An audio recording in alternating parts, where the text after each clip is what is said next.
Il y a pratiquement un mois, élèves et enseignants ont repris le chemin de l'école pour le compte de l'année scolaire 2022-2023. Nous sommes donc avec monsieur Akpaou, directeur des ressources humaines du ministère en charge des enseignements, pour parler donc de certains aspects de cette reprise. D'abord, monsieur Akpaou, merci encore une fois pour votre patience.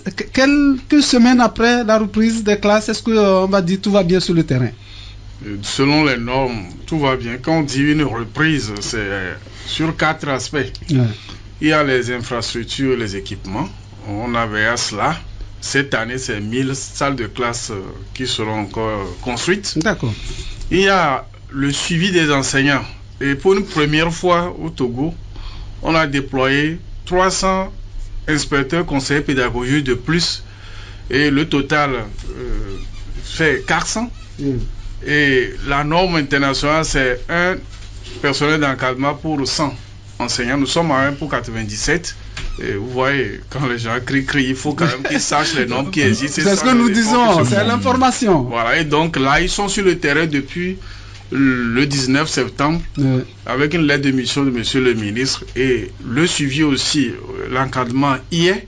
Le troisième aspect, c'est les enseignants. Voilà, donc on a recruté 3500 nouveaux enseignants qui se sont ajoutés. C'est l'un des plus forts taux de recrutement. Tout à fait. Et le quatrième aspect, pour que ça marche, c'est l'activité que mène l'enseignant, c'est-à-dire les programmes, les manuels entre l'enseignant et l'élève et les parents. Et voilà également les manuels du CPE, CP2 sont en train d'être révisés et les manuels de CM1, CM2 en mathématiques et français sont en cours d'élaboration. Ça finira avant la fin de l'année scolaire. Et même les manuels de sciences humaines, histoire, géographie, éducation à la citoyenneté aussi vont être rédigés avant la fin de l'année scolaire. Parce qu'on ne peut pas former des citoyens sans manuel d'éducation civique. Vous voyez ce que ça entraîne. Donc, pour une première fois également, ce chantier est ouvert. Le ministre a signé les arrêtés, les décisions y afférentes. Et donc, sur les 4 aspects que je récapitule, infrastructure, équipement, suivi par le personnel d'encadrement, déploiement ou allocation du personnel enseignant administratif et outils de travail, programme manuel que les élèves et les enseignants vont utiliser, tout est au point. Maintenant, il y a certains gaps, nous en parlerons à ces 4 niveaux. D'accord. Alors, est-ce qu'il faut dire aujourd'hui que toutes les dispositions sont prises par le ministère pour que l'année connaisse un aboutissement heureux? Oui, le découpage de l'année est déjà fait. Et chacun sait comment il doit faire sa répartition trimestrielle, mensuelle, depuis la direction régionale jusqu'aux enseignants dans les classes. Et le mécanisme de suivi des inspecteurs et conseillers pédagogiques est mis en place. Et chaque direction régionale a un plan régional de développement de l'éducation et stabilise son plan de travail budgétisé annuel avec les tâches que chacun doit accomplir au niveau de la chaîne, de l'enseignant jusqu'au DRE et au ministère également. Pour les 4 niveaux que le directeur des ressources humaines vient de décliner, il a dit 1000 salles de classe seront construites. Donc il a mis ça. Cette année scolaire, c'est déjà enclenché. Cette année scolaire. Voilà. Et vous savez, on a des perspectives. On a fait les prévisions pour qu'on construise les salles de classe pour chaque groupe d'élèves selon les normes internationales. Je m'y appuie encore.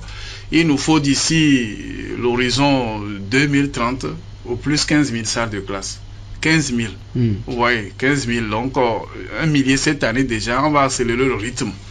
Donc, oui, je n'avais pas fini ma question. C'était pour savoir est-ce qu'il n'y a pas de salles de classe qui sont quand même finies pour le début de cette année scolaire? Oui, il y a déjà des centaines de salles de classe qu'on a réceptionnées pendant les vacances. Et les élèves déjà les utilisent. Oui. Alors, quel est le constat de base sur les allocations en ressources humaines, M. le directeur? Voilà. Nous avons retrouvé un personnel quand même qui n'était pas maîtrisé. D'ailleurs, vous êtes au courant qu'on a détecté 1111 fictifs. Et les gens ont critiqué au début. Depuis février jusqu'à alors, vous imaginez, il y a 747 qui n'ont toujours pas répondu. Alors, vous voyez, 747 sur le budget de l'État qui sont purement fictifs. On leur a suspendu le salaire depuis février, ça fait 8 mois. Ils ne sont pas là. C'est des fictifs. Et le nombre... Mais comment c'est arrivé? Voilà, parce qu'il faudra un contrôle systématique avec de nouveaux outils. On les a détectés. Donc aujourd'hui, ça donne raison au ministre qui a vu qu'il y a ce gap. Il y a quand même des cas de maladie qui sont réglementés par les tests parce que la personne malade travaille en aménagement.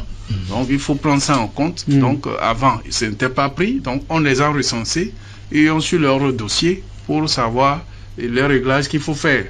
Et aujourd'hui encore, les abandons et les absences irrégulières nous sont signalées. C'est pourquoi nous reviendrons au niveau des outils. Donc au 1er janvier 2022, on comptait 31 277 enseignants écrits en main. Et le personnel administratif était à 1735. On a 14 637 EV au 1er janvier, dont 513 volontaires nationaux du ministère du Développement à la base. Mais imaginez-vous que on avait un besoin de 14 500 enseignants. On avait 14 600 EV, mais on avait encore besoin de 40% en enseignants parce que les EV ne sont pas là où ils devaient être. C'est notre problème, un problème de répartition. Et au préscolaire, on avait 109% d'EV. Ça veut dire que si vous prenez 2 enseignants au préscolaire, c'est-à-dire au jardin d'enfants, qui a 2 sections, la petite section, la grande section, c'est fort probable que sur les 2, un soit enseignant volontaire. 109%. Il dépassait même le nombre de volontaires. On était même dans certaines écoles, certains jardins, on leur dit, mais 30 enfants par classe. Il y avait 120 enfants, ça, nous attendions à 4 enseignants, imaginez-vous. On a eu les 2 enseignants envoyés par l'État et 12 EV. 14. Vous imaginez. C'est-à-dire que ce n'était pas maîtrisé. Ils n'avaient pas de fichier d'EV d'ailleurs. Donc on déclarait seulement les effectifs sans accompagner ça avec des dossiers. Au primaire, c'était 38%. Au secondaire, c'est-à-dire collège, lycée, 35%. Aucun système ne peut avancer dans la qualité avec un tiers d'enseignants volontaires. Parmi eux, il y a des gens qualifiés, mais avant de faire une tâche, il faut être formé à cela, même si on a les qualifications requises. Donc, on ne peut pas avancer avec un tiers d'EV qui sont directement recrutés par des parents d'élèves et des directeurs d'école et des chefs d'établissement. Donc, on ne maîtrisait pas cette donnée. Donc, il fallait rapidement revoir ça. C'était la situation au niveau du personnel. Donc, il y a le gap. C'est le gap que l'EV doit comprendre, doit compenser. Mais imaginez-vous, en mai, on s'est dit, bon, c'est bien, on va récupérer les dossiers des EV. On s'est mis sur tout le territoire, imaginez-vous, on est revenu avec 10 600 dossiers. On nous a déclaré 14 600, mais quand on est parti pour prendre les dossiers, on n'a retrouvé que 10 000. Vous voyez déjà qu'il y a problème dans cette gestion des EV. C'est 10 000 dossiers, tout confondu, ce n'est même pas après traitement. Après traitement, on a vu, on s'est retrouvé qu'il fallait, parmi eux, 10% n'étaient pas éligibles, ça fait 9 000. Maintenant, on a fait un concours, on a recruté 3 500. Donc, on doit être à moins de 6 000 besoins. C'est tout à fait logique, à moins de 6 000 EV. À moins de 6 000 EV. Maintenant, il y a la répartition à faire. Nous reviendrons à cela. C'est bon, ok. Alors, quels sont aujourd'hui les efforts que fait le gouvernement pour combler tout ça? Oui, le problème... Comme vous l'avez, les chiffres que vous nous avez donnés, on sait qu'il y a quand même manque. Voilà.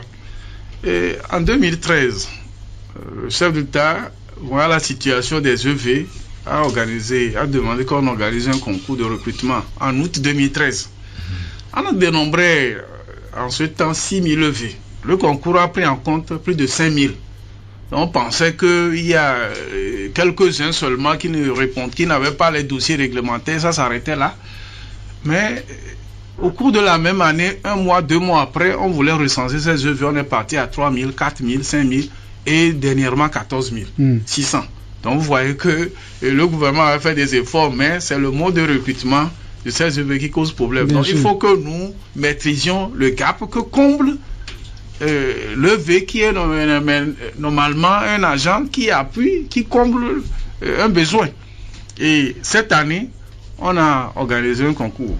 On en avait organisé en 2020. Ils sont déployés en septembre 2021. Ils étaient au nombre de 2495. Et cette année, ça fait 3500. Chaque année, il y a une centaine de professeurs qui sont admis à l'école, qui sortent de l'école normale supérieure également, qui s'y ajoutent.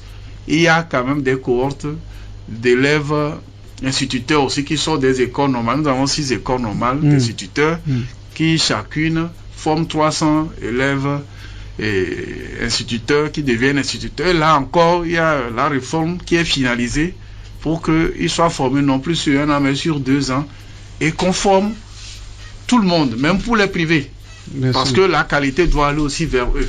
Donc très bientôt, dans les mois à venir, au cours de cette année, on va reprendre les formations initiales également pour mettre à disposition des écoles et des établissements scolaires assez d'enseignants formés. C'est ça la qualité. Aujourd'hui, un parent recrute un neveu, l'association des parents d'élèves ou un chef d'établissement recrute un neveu. On dit pour enseigner au primaire, il faut le bac 2. Nous avons assez de personnes qui ont ce bac 2.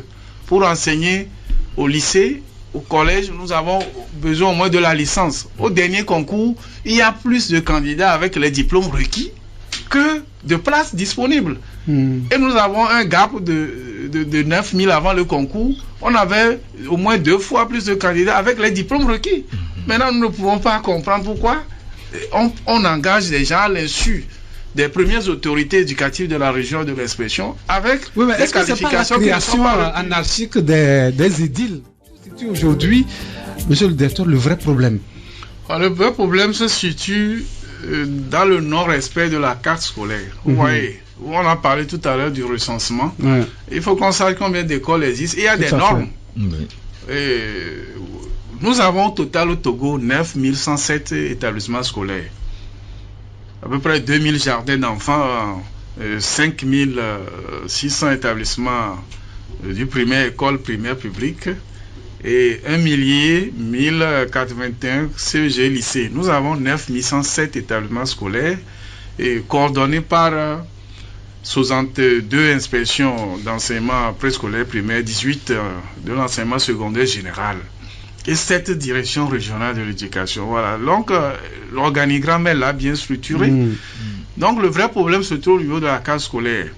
Sur les 9107 établissements, ceux qui veulent vérifier, parce que nous faisons tout dans la transparence, c'est vrai que les gens sur les réseaux sociaux expriment leur amertume, c'est bien. On se dit qu'ils ne sont pas informés. Il faut qu'on porte à leur connaissance ce qu'il y a. Et dans les détails, nous avons 2574 jardins d'enfants. Nous avons 5438 écoles primaires publiques, 774 CEG, lycée à un cycle, c'est-à-dire de la seconde en terminale à 81, à 2 cycles 240, et le total fait 9107. Et vous imaginez, nous fonctionnons en sous-effectif. Quand nous prenons le préscolaire, c'est quand 6% des jardins ont moins de 30 enfants par classe. Alors que la norme, c'est 30 par classe. 56% ont moins de 30 enfants par classe. Quand nous sommes soit 1441.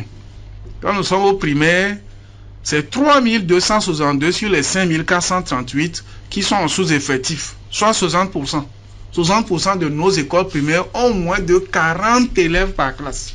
Alors que ailleurs... Alors que la norme, on a dit au moins 40. 60%, sauf Lomé et Maritime où l'effectif est élevé. En moyenne, c'est ça. Nous fonctionnons en sous-effectif. Quand nous prenons le CEG, 32% des CEG sont en sous-effectif, c'est-à-dire moins de 50 élèves par classe.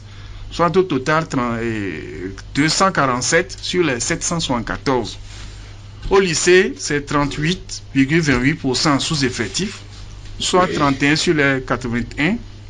Et les lycées à cycle complet, c'est 59% en sous-effectif, soit 141 sur 240. Donc, 5122 établissements sur les 9107 sont en sous-effectif.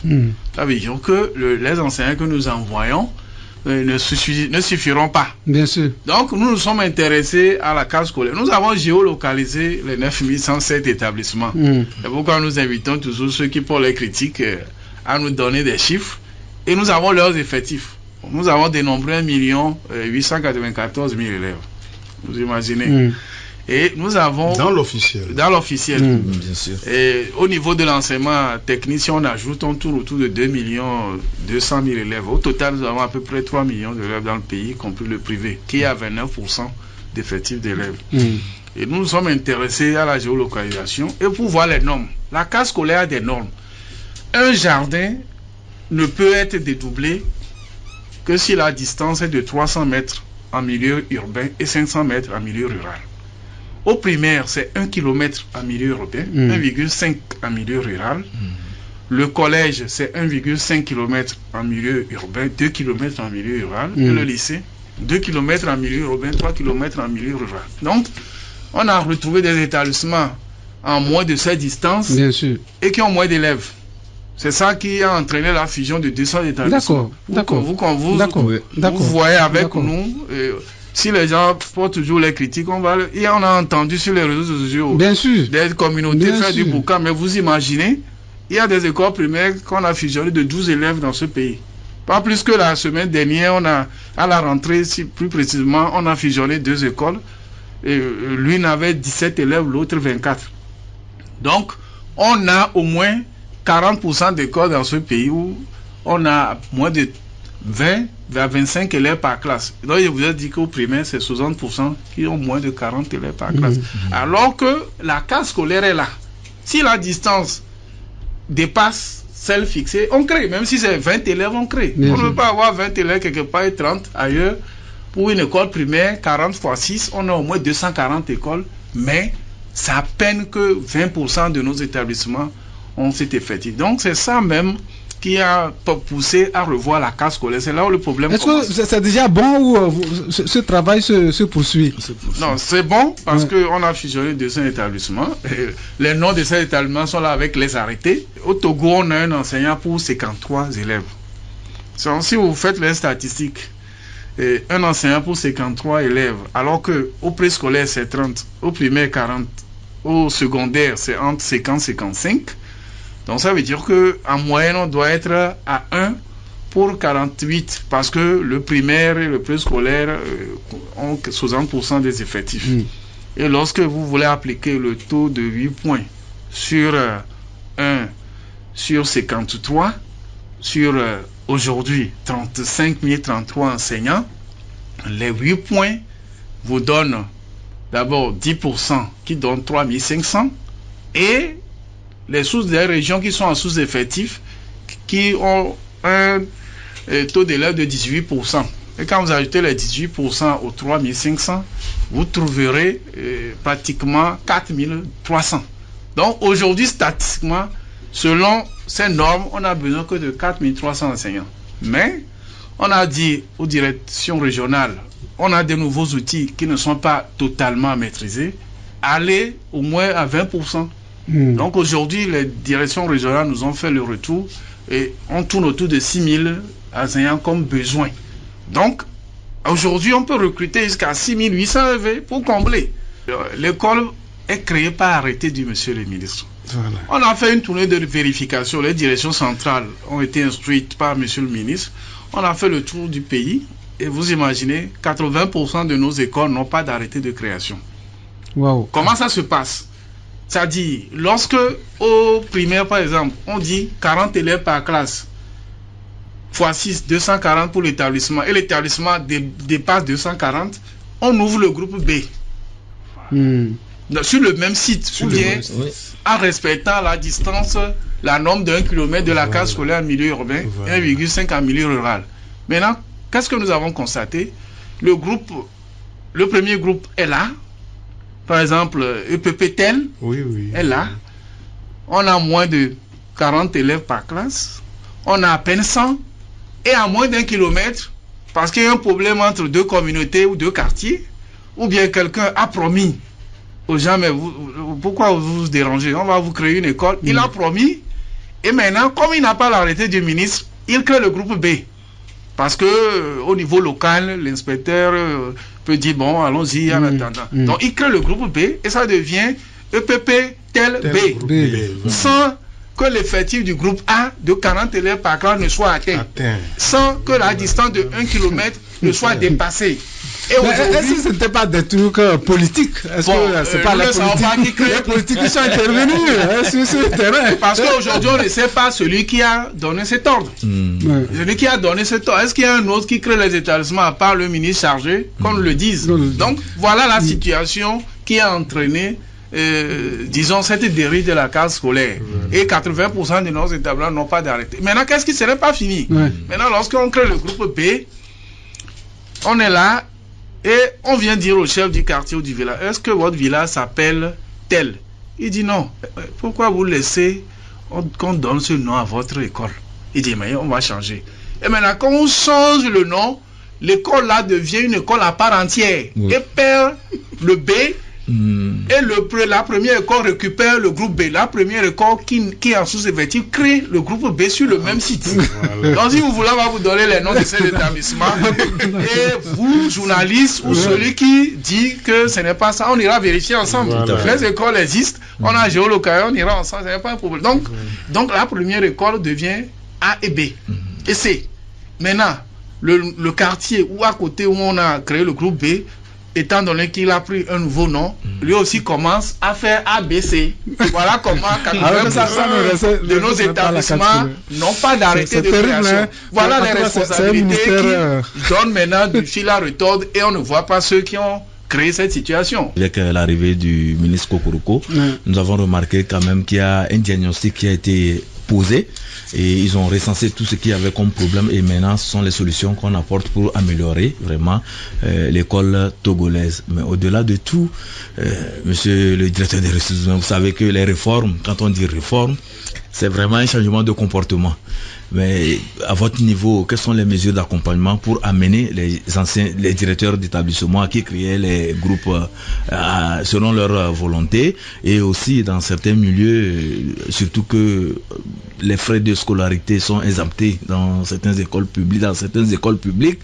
Il arrive que les gens ont quitté beaucoup, surtout à cette rentrée, j'ai remarqué que beaucoup ont quitté l'école privée pour aller vers les écoles publiques. Donc il va se poser forcément un problème d'effectif, surtout dans les zones urbaines. Mais comment comptez-vous pouvoir améliorer encore plus les systèmes de contrôle? Pour les indemnités, quand on a mis sur place cet outil, beaucoup se retrouvaient directeurs d'école parce qu'avant, quand vous êtes directeur d'école de 5 classes et plus, vous avez 18 000.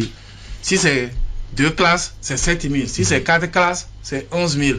Donc, ceux qui pouvaient avoir 10 000 d'indemnité se mettaient directeurs d'école parce qu'il n'y avait pas un outil pour les repérer. Quand on a mis en place l'outil, on trouvait 2 ou 3 personnes au poste de directeur pour la même école. Et imaginez-vous qu'aujourd'hui, c'est 2633 agents en moins pour les indemnités. 2633, les noms sont là. Et à mon niveau, il y a 600 réclamations. Donc vous voyez qu'on a encore 2000 qui ont disparu du tableau des indemnités. Donc voilà l'outil.